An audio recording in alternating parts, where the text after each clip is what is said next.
ఓం శ్రీ మాత్రే నమ. శ్రీదేవి భాగవతం 5వ స్కందము 34వ అధ్యాయము. సురద సమాధుల కథ. భగవానుడా మళ్ళీ అడిగాడు సురదుడు. దేవీ ఆరాధన విధి, పూజా విధి, మంత్రము, హోమ విధి సెలవియ్యి విను అంటూ అందుకున్నాడు సుమేధుడు. శుభప్రదమైన విధానమది. యథావిధిగా నెరవేరిస్తే అన్ని కోరికలు నెరవేరుతాయి, అన్ని దుఃఖాలు తొలగిపోతాయి, జ్ఞానము మోక్షము లభిస్తాయి. ఆరాధనకి పూనుకున్న వారు స్నానం చేసి స్వచ్ఛమైన వస్త్రాలు ధరించాలి, ఆచమనం చేసుకోవాలి, పూజాస్థానం శుద్ధి చెయ్యాలి, గోమయంతో అలికి ఆసనం పరవాలి, మళ్ళీ ముమ్మారు ఆచమనం చెయ్యాలి, శక్తిని అనుసరించి పూజా సామాగ్రి సమకూర్చాలి, దాన్ని యథాస్థానంలో పెట్టి ఉంచాలి, ప్రాణాయామం చేసుకుని భూతశుద్ధి చెయ్యాలి, మంత్రపూర్వకంగా పూజా సామాగ్రి మీద నీళ్లు చిలకరించాలి, ప్రాణప్రతిష్ఠ చెయ్యాలి, మాసము తిథి వివరిస్తూ సంకల్పము మాతృకాన్యాసము చెయ్యాలి. అనంతరం రాగి పాత్ర మీద తెల్లగంధంతోనూ రక్తచందనంతోనూ షట్కోణ మంత్రము అష్టకోణ మంత్రము వెయ్యాలి. అష్టకోణ యంత్రము వెయ్యాలి. యంత్రం ప్రతి దళంలోనూ నవాక్షర మంత్రం ఒక్కొక్క అక్షరం రాయాలి. యంత్రం మధ్య నవమాక్షరం రాయాలి. వేదోక్తంగా యంత్ర ప్రతిష్ఠ చేయాలి. మంత్రం లేనప్పుడు బంగారముతోనూ వెండితోనూ చేసిన ప్రతిమను శివోధిత మంత్రంతో పూజించాలి, లేదా వేదోక్త మంత్రాలతో దేవిని ధ్యానించాలి. నవాక్షర మంత్రం యథావిధిగా జపిస్తూ ఉండాలి. జపించిన దాంట్లో దశాంశం ఆహుతి చేసి హోమం చెయ్యాలి. హోమంలో దశాంశం తర్పణం చెయ్యాలి. తర్పణంలో ఈ దశాంశం బ్రాహ్మణ భోజనం చేయించాలి. జపం పూర్తయ్యాక విసర్జన చెయ్యాలి. యథావిధిగా ఈ పూజ నవరాత్రులు చెయ్యాలి. ఆత్మకళ్యాణం కోరుకునే మనిషి ఆశ్వీజమాసము చైత్రమాసము ఈ నవరాత్రుల ఉపవాస వ్రతం తప్పక చెయ్యాలి. నవరాత్రులు జరిపించిన మంత్రంతో చక్కెర, తేనె, నెయ్యి కలిపిన పాలతో హవనం చెయ్యాలి. లేదా మేకమాంసము, మారేడు పత్రాలు, ఎర్రగన్నేరు పువ్వులు, నువ్వులు, చక్కెర హోమం చెయ్యాలి. అష్టమి, నవమి, చతుర్దశి తిథుల్లో అధికంగా దేవిని పూజించి బ్రాహ్మణులకి సందర్పణ చెయ్యాలి. ఇలా చేస్తే నిరుపేదకి పెన్నిధి లభిస్తుంది, రోగికి ఆరోగ్యం కలుగుతుంది, గొడ్డు వాళ్ళకి సంతానం కలుగుతుంది, రాజ్యం పోయిన రాజుకి సామ్రాజ్యం ప్రాప్తిస్తుంది, శత్రునాశనం జరుగుతుంది, విద్యార్థికి విద్య సిద్ధిస్తుంది. ఇందులో సందేహమేమీ లేదు.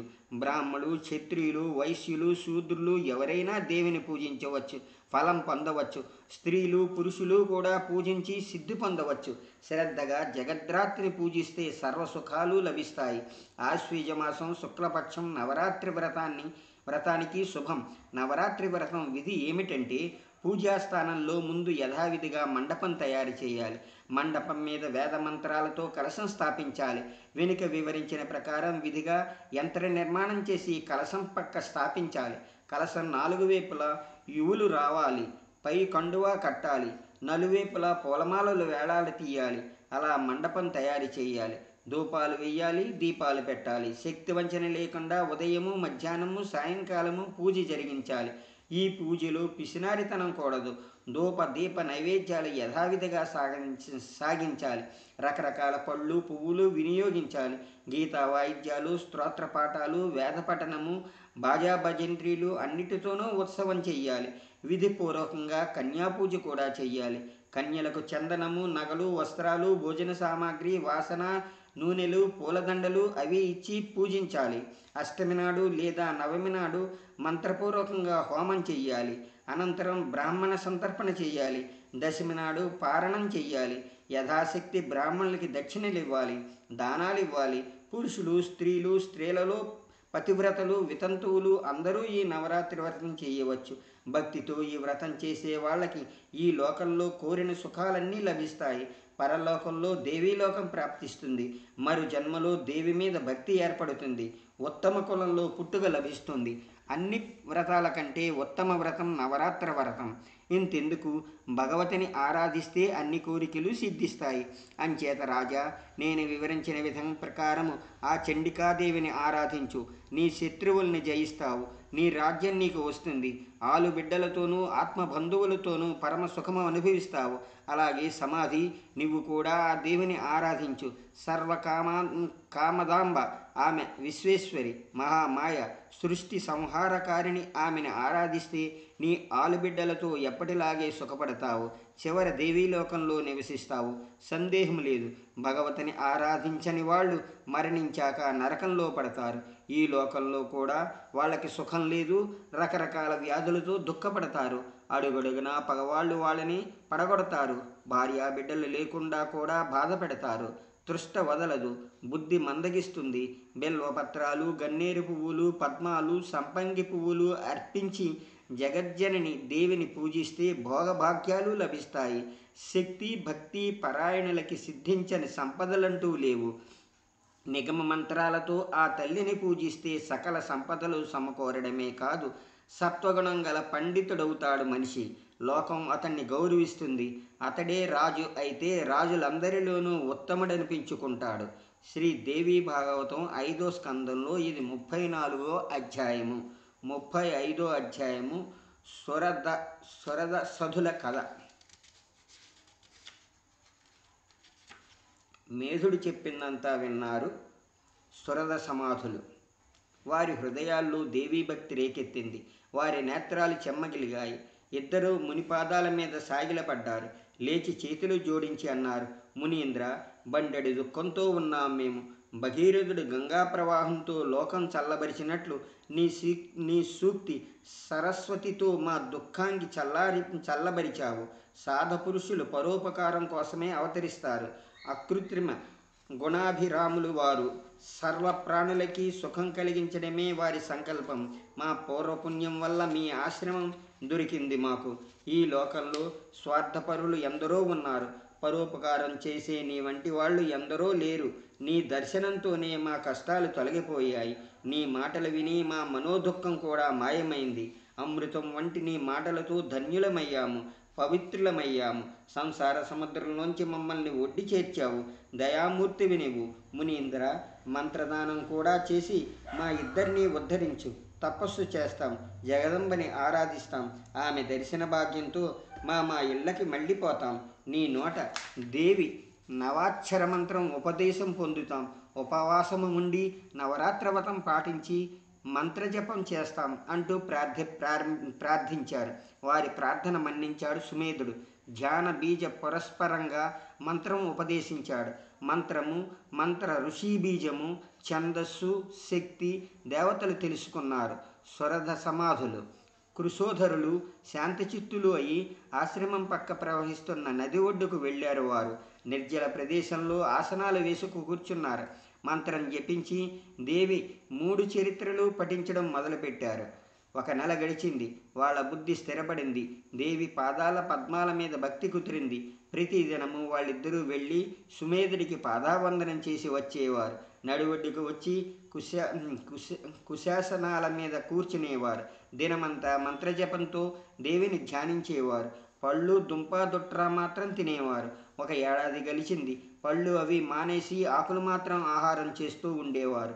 మళ్ళా వాళ్ళు మరో ఏడాది గడిచాక ఎండుటాకులు మాత్రం తింటూ జపం చేశారు. ఇంద్రియాలు పూర్తిగా అదుపులో పెట్టుకున్నారు. అలా 2 ఏళ్ళు గడిచాయి. ఒకనాడు దేవి కలలో అవుపడింది. ఎర్ర బట్టలు కట్టుకుంది. ఆమె విలువైన నగలు పెట్టుకుంది. కలలో దేవిని చూసి సురధ సమాధులు సంతోషించారు. ఆ వేళ నుంచి ఎండుటాకులు తినడం కూడా మానేశారు. నీళ్లు మాత్రం తాగి 3వ ఏడు గడిపారు. 3 ఏళ్ళు తపస్సు చేసినా దేవి ప్రత్యక్ష దర్శనం లభించలేదు వారికి. అందుకని ఎంతో విచారించారు వారు. మరణం తప్ప మరో గతి లేదనుకున్నారు. అగ్నిగుండం సిద్ధం చేశాడు సురధుడు. తన శరీరం కోసి అగ్నిలో ఆహుతి చేయడం ఆరంభించాడు. అలాగే కోమటి సమాధి కూడా తన శరీరం కోసి మండుతున్న అగ్నిలో ఆహుతి చేయడం మొదలుపెట్టాడు. ఉత్తర క్షణంలో వారిద్దరి ముందు ప్రత్యక్షమైంది భవాని. సురధ సమాధి, మీ భక్తికి మెచ్చాను. ఏం కావాలో కోరుకోండి, వరమిస్తాను నా భక్తులు మీరు అంది. అమ్మ, శత్రువుల్ని జయించి నా రాజ్యం నేను తిరిగి సంపాదించినట్లు వరమియ్యి అన్నాడు సురధుడు. అలాగే కాని అంది దేవి. నీ రాజ్యానికి నువ్వు వెళ్ళు. శత్రువుల్ని జయిస్తావు. నీ మంత్రులు నీ పాదాక్రాంతులవుతారు. 10,000 సంవత్సరాలు సుఖంగా రాజ్యం చేస్తావు.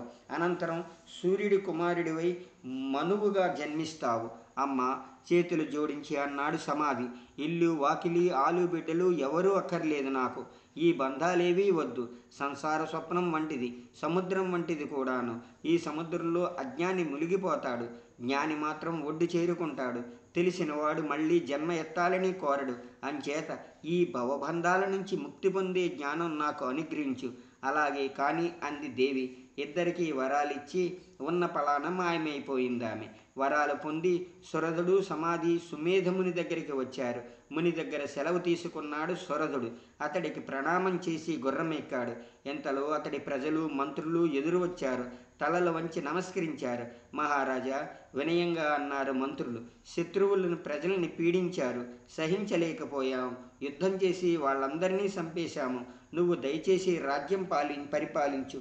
ఈ వార్త సుమేధమునితో నివేదించాడు సురధుడు. మళ్ళీ నమస్కరించి సెలవు తీసుకున్నాడు. మంత్రులతో తన రాజధానికి వెళ్ళిపోయాడు. ఇల్లాలిని రాజ్యాన్ని ఏలుకున్నాడు. సముద్రం అంచుల దాకా రాజ్యం పెంచుకున్నాడు. సమాధి కోమటికి జ్ఞానోదయమైంది. దేశంలోని తీర్థాలన్నీ సేవించాడతడు. భగవతి మహిమగానం చేశాడు. జనమేజయ, పరమాద్భుతమైన దేవీ చరిత్ర వినిపించాను నీకు. విన్నావు కదా దేవీ ప్రభావం. భక్తులకి అభయం ప్రసాదిస్తుందామె. ఈ దేవి చరిత్ర రోజు వింటే సంసార సుఖాలన్నీ సమకూరుతాయి, జ్ఞానం కలుగుతుంది, ప్రతిష్టలు లభిస్తాయి, మోక్షం ప్రాప్తిస్తుంది, కీర్తి కలుగుతుంది. ఈ కథలో అన్ని ధర్మాలు ఇమిడి ఉన్నాయి. అఖిలార్థ ప్రథమైందిది. ధర్మము, అర్థము, కామము, మోక్షము 4 పురుషార్థాలు ప్రసాదిస్తుంది. సూతుడు, సౌనికాది మహామునులారా, జనమేజయుడు కోరిన ప్రకారం వ్యాసముని వినిపించిన దేవీ భాగవత సంహిత మీకు వినిపించాను. సర్వ పురాణాల సారం దేవీ భాగవతం, దివ్యమైన పురాణం. శ్రీ దేవీ భాగవతం 5వ స్కందంలో ఇది 35వ అధ్యాయము. 5వ స్కందము సమాప్తము. ఓం శ్రీ మాత్రే నమః. పురాణం 5వ స్కందం సమాప్తము. ఈరోజు పురాణం సమాప్తము.